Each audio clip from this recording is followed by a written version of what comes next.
एक वेळ डोंगर पोचलो. मागाशी तुम्हाला मी सांगितलं होतं की मी नंतर वरती निघालो आहे.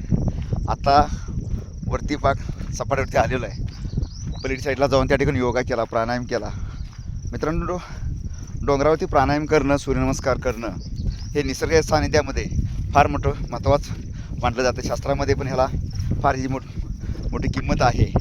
आणि तुम्हीसुद्धा एक वेळ निसर्ग सानिध्यामध्ये येऊन जर व्यायाम केला तर तुमच्या शरीराला पाहिजे ते जे घटक आपण म्हणतो निसर्गातले ते घटक आपल्याला मिळतात आणि त्यामध्ये अनेक व्याधीपासून आपण मुक्त होतो. मित्रांनो, तर आज सुद्धा मी वरती आलेलो आहे आणि आत्ताच नुकतंच या ठिकाणी माझी भेट आमचे मित्र जे दररोज व्यायाम करतात, फिटनेस आहेत.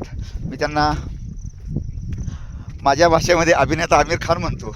ते आमचे मित्र डॉक्टर जाधव सर या ठिकाणी आलेले आहेत. मी त्यांची माझी इथं भेट झाली आहे. मी त्यांच्याकडून थोडं जाणून घेतो की बाबा की आज या ठिकाणी नवतरुणी युवक असतील, वृद्ध लोक असतील तर त्यांनी काय केलं पाहिजे. म्हणजे प्रत्येकाला डोंगर चढता येत नसेल पण त्यांनी व्यायाम केला पाहिजे का, कसा केला पाहिजे, त्याबद्दल मी त्यांना विचारतोय.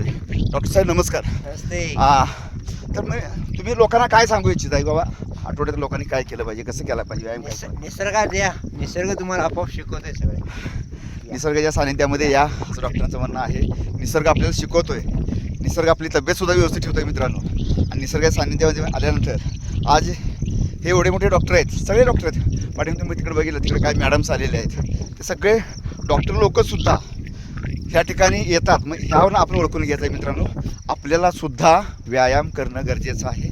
आणि अशा पद्धतीचे डोंगर जिथं शक्य होईल त्या ठिकाणी आपण चढणं गरजेचं आहे. आणि जो रुटीनमध्ये व्यायाम करतो त्या व्यक्तीला कधी आजार होत नाही असं मला वाटते. तर आपण अशाच एका नवीन व्हिडिओसोबत नंतर भेटूया. तोपर्यंत बाय.